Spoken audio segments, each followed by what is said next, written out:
VAT বাড়ালো, প্রত্যেকটা political party criticise করলো। What does it mean? এটা কিন্তু একটা সিগনিফিকেন্ট যে they are making pressure to this government, যেখানে এই গভর্নমেন্টকে সহযোগিতা করার কথা ছিল পলিটিক্যাল পার্টিসগুলির টু কনক্লুড দেয়ার জার্নি, সেখানে কিন্তু এই গভর্নমেন্টের সমালোচনা করতে হচ্ছে। এই ট্যাক্স বৃদ্ধিটা নেক্সট যে গভর্নমেন্ট ফর্ম করবে তার জন্য একটা চ্যালেঞ্জ হয়ে যাচ্ছে। যেই দুঃসময়ে তারা রাষ্ট্র পরিচালনার দায়িত্ব নিয়েছে, এটা তাদেরকে অ্যাপ্রিশিয়েট করা ছাড়া উপায় নেই। আসলে এই সময় এত সাহস করে তারা যে এসেছে, এই জন্য তাদের কাছে এই দেশের একজন সাধারণ মানুষ হিসেবে অবশ্যই কৃতজ্ঞ। এই সরকারের খুব বেশি সমালোচনাও করতে চাই না, কেননা তারা বেশি সমালোচনা বিদ্ধ হয়ে যদি 10-15 জন মিলে এসে বলে, ইনু স্যার যদি বলে ঠিক আছে আমরা এই চলে গেলাম, আপনারটা আপনারা সামলান, তাহলে কি হবে একটু কল্পনা করে দেখেন। হু উইল রান দিস, আচ্ছা, হুইল। তাহলে কি ভালো করতে পারবে? শেষ রাজনৈতিক করি, সরকার কি ভালো করতে পারবে কিনা? আমি হ্যাঁ। শেষ করি। তারা আসলে খুব ঝুঁকি নিয়ে একটা গুরুত্বপূর্ণ দায়িত্ব পালন করছে। আমরা তাদেরকে সহযোগিতা করতে চাই এবং তাদেরকে আমরা এই সমালোচনাটা করছি to take some corrective measures. তারা যেন একটা ভাবতে পারে এবং কিছু ভাবনা পায়, এই জন্য আমরা এই সমালোচনাটি করছি। এই যে ক্রাইসিস, ফিনান্সিয়াল ক্রাইসিসে গভর্নমেন্ট তার নিজের উপর সব দায়িত্বটা নিয়ে গেছে। এই গভর্নমেন্ট, এটা দরকার ছিল না। গভর্নমেন্টের উচিত ছিল পলিটিক্যাল পার্টিজের সাথে বসা, বিএনপি, জামাত বা অন্যান্য পলিটিক্যাল পার্টিজের সাথে শেয়ার করা যে this is the problem actually. কারণ ওই সমস্ত পলিটিক্যাল পার্টি টোটাল বাংলাদেশের জনগণকে রিপ্রেজেন্ট করে। তাদের সাথে শেয়ার করে তারা তাদের এক্সপেরিয়েন্স থেকে আপনাদেরকে গাইড করতো, ঠিক আছে তাহলে এই এই এই প্রসেসে যে আপনারা যান। আপনি কি দেখলেন? এই গভর্নমেন্ট ভ্যাট বাড়ালো, প্রত্যেকটা পলিটিক্যাল পার্টি ক্রিটিসাইজ করলো। What does it mean? এটা কিন্তু একটা সিগনিফিকেন্ট যে they are making pressure to this government, যেখানে এই গভর্নমেন্টকে সহযোগিতা করার কথা ছিল পলিটিক্যাল পার্টিসগুলির টু কনক্লুড দেয়ার জার্নি, সেখানে কিন্তু এই গভর্নমেন্টের সমালোচনা করতে হচ্ছে। The reason is that government একটা ইনক্লুসিভ ডিলের মধ্যে টোটাল পলিটিক্যাল পার্টিস এবং গভর্নমেন্টকে নিতে পারে নাই। হুম। এই জন্য আমি বলবো, যত এরকম বড় বড় প্রবলেম আসবে গভর্নমেন্ট ফেস করতে হবে, গভর্নমেন্ট যেন জনগণের প্রতিনিধিদের সাথে ইনফর্মালি হোক আলোচনা করে এরপরে তারা তাদের বডিতে আলোচনা করে ডিসিশন নেয়, তাহলে হবে তারা একটা অ্যাসিস্ট্যান্স পাবে from the field as well as তারা জনগণের পালসটা বুঝবে, যেহেতু পলিটিক্যাল পার্টিসগুলি জনগণকে রিপ্রেজেন্ট করে। দেখেন, আমি আমি যদি পলিটিক্যাল পার্টিসের নেতা হইতাম, এই যে ট্যাক্স বাড়লো, এই ট্যাক্সটা বাড়তে বাড়তে এমন জায়গায় নিচ্ছে, নেক্সট গভর্নমেন্ট যখন ফর্ম করবে তখন তো ট্যাক্সে হাত দিতে পারবে না। সে সে ট্যাক্সে হাত দিলে তার বিরুদ্ধে মিছিল হবে রাস্তায়। কেননা বলবে যে আরে 2 মাস আগে ট্যাক্স বাড়িয়েছে, তুমি আবার আসছো ট্যাক্স বাড়াইতে। সো হুম। এইটাও একটা পলিটিক্যাল পার্টিসের উপর পরোক্ষ প্রেশার দিয়ে রাখতেছে। এই ট্যাক্স বৃদ্ধিটা নেক্সট যে গভর্নমেন্ট ফর্ম করবে তার জন্য একটা চ্যালেঞ্জ হয়ে যাচ্ছে। সে পরবর্তীতে ইজিলি ট্যাক্স রিভাইজ করা অথবা ট্যাক্স বাড়ানোর স্টেপস নিতে পারবে না। সুতরাং এই বিষয়গুলিও এই কারণে পলিটিক্যাল পার্টিসগুলির সাথে গভর্নমেন্টের কথা বলে এই ধরনের স্টেপ, ডিসপপুলার স্টেপ নেওয়া উচিত। কারণ এই ডিসপপুলার স্টেপস যে কনসিকুয়েন্স গুলি হয়, যে প্রবলেমগুলি হয়, সে প্রবলেমগুলি আসলে জনগণ জনগণ রিয়াক্ট করে, সেই জনগণের প্রতিনিধিত্ব যারা করে তারা ইচ্ছা করলে এই রিয়াকশনটা সামলে নিতে পারে। কিন্তু একটা এই ধরনের ইন্টারিম গভর্নমেন্টের পক্ষে জনগণের এই বিশাল রিয়াকশন সামলে নেওয়া সম্ভব না। যদিও এই জনগণ এই গভর্নমেন্টকে বাড়ানোর পরেও তাদেরকে জনগণ কিন্তু কষ্ট হচ্ছে, রাস্তায় নেমে আসে নাই যে না কেন বাড়ালো।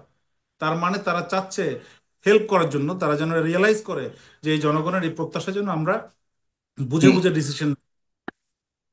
একটা কথা দেখেন এখানে যে তারা বলল যে 12,000 কোটি টাকা রেভিনিউ। বর্তমানে বর্তমানেও যে আগের সরকারের থেকে বর্তমানে কিছু বেটার পজিশনে এসছে, বেটার সিচুয়েশন আছে, সেটাও তো না। আগের থেকেও আগের অবস্থায় এখনো বিরাজমান, যেটা ডক্টর জামালউদ্দিন বলতে চাইলেন। আপনি কি তাই মনে করেন যে আসলে বর্তমানেও যারা রাজনৈতিক ভাবে ক্ষমতাবান, যারা এই সরকারের বিভিন্ন সুবিধা দিচ্ছে, তারাও আগের সরকারের মতোই ভূমিকা রেখে যাচ্ছে? তাহলে পরিবর্তনটা কিভাবে হবে অর্থনীতি এবং না না না, আসলে আসলে সাগর ভাই, এই গভর্নমেন্ট আসার পরে অর্থনীতিতে অনেক গুরুত্বপূর্ণ গুরুত্বপূর্ণ ডিসিশন নিয়েছে। এবং সবচেয়ে দুইটা মন্ত্রণালয় সিগনিফিকেন্টলি দেখার মতো ইমপ্রুভমেন্ট হয়েছে। সেটা হচ্ছে অর্থ মন্ত্রণালয়, বাংলাদেশ ব্যাংক সহ এই এই ম্যানেজমেন্টটা, প্রাইভেট ব্যাংকগুলি ম্যানেজমেন্ট। দ্বিতীয় হচ্ছে আপনার জ্বালানি মন্ত্রণালয়ের যে সমস্ত অ্যাক্টিভিটিস এবং ইলেকট্রিসিটি ম্যানেজমেন্ট, এই জায়গাটা মনে হয়েছে যে আসলে কিছু একটা একটা রোল প্লে করছে যিনি উপদেষ্টা, যারা উপদেষ্টা মহোদয় আছেন অথবা ইনভলভ আছেন, এটা বোঝা গেছে যে এখানে ইমপ্রুভমেন্ট হয়েছে। কিন্তু ওভারঅল দুইটা সেগমেন্ট দিয়ে তো টোটাল আপনি করতে পারবেন না।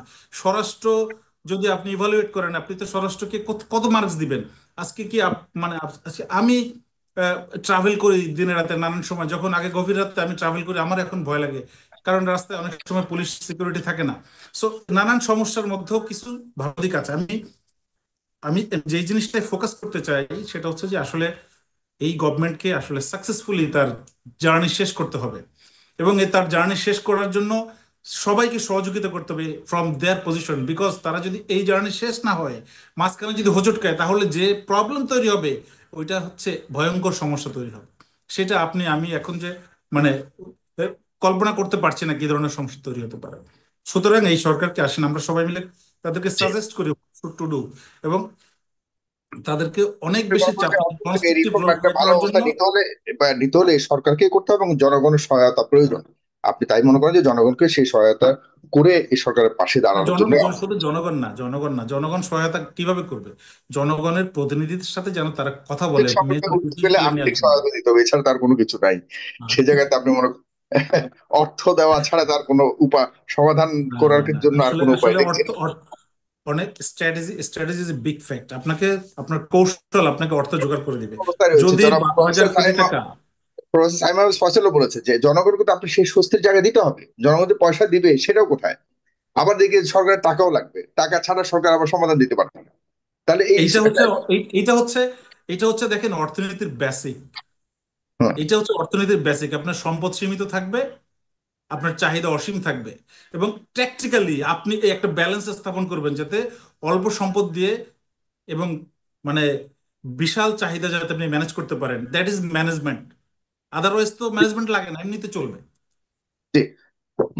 ধন্যবাদ। আমি আসছি আপনার কাছে, আর আসছি না আপনার কাছে, আপনার দেখে নেই আপনাকে, আপনার কাছে যাই জনাব প্রফেসর জামালউদ্দিন। এবং প্রিয় দর্শক, মনে রাখতে হবে সদ্য বিদায়ী সরকার, সদ্য পতিত সরকার, সদ্য পালিয়ে যাওয়া সরকারের যাওয়ার পর আমরা কিন্তু বেশি দিন সময় পাইনি। এই সরকার মাত্র 5 মাস, এবং আগের সরকারের আমলেও কিন্তু আমরা প্রতিনিয়ত এইসব কারণে জনগণ ফুঁসে উঠেছিল, এটা ভুলে গেলে চলবে না। এবং এই দ্রব্যমূল্যের ঊর্ধ্বগতি থেকে শুরু করে এমন কোনো বিষয় নেই যেখানে অসঙ্গতি এবং সংকট ছিল না, যার ফলশ্রুতিতে কিন্তু বাংলাদেশে একটা বড় পরিবর্তন হয়েছে, রক্তক্ষয়ী একটা অধ্যায় আমরা দেখতে পেরেছি। সুতরাং সেই বিষয়গুলোকে না ভুলে গিয়ে শুধুমাত্র এই 5 মাসের মধ্যেই সরকার কেন এত বিশাল পরিবর্তন করতে পারলো না, এটাতে আমরা সম্পূর্ণ এই সরকার ব্যর্থ এটাও বলতে চাই না। তবে ব্যর্থতার দিকে যাচ্ছে কিনা, এর উপায় কি, এর থেকে মানে একটা সমাধানের পথে যাওয়া উচিত জনাব প্রফেসর জামালউদ্দিন। জি, জি, ধন্যবাদ। আমি একটু ছোট ছোট করে কিছু কিছু জিনিস বিশ্লেষণ করি। জহির ভাই খুবই ভালো বলেন।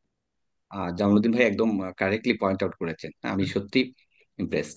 আসলে আমরা যদি জামালউদ্দিন ভাইয়ের কথা এবং জহির ভাইয়ের কথা ধরি, তাহলে আমরা একটা বিষম চক্রের মধ্যে পড়ে গেছি। মানে টাকা নাই তাই টাকা নাই, টাকা নাই তাই টাকা নাই। পরিস্থিতিটা এমন ভাবে বলছি, এমপ্লয়মেন্ট নাই, রুজি রোজগার নাই, ট্যাক্সও নাই। ট্যাক্স হুম। যেহেতু নাই, সরকার হাতে টাকা নেই। এটি আসলে বাস্তবতা।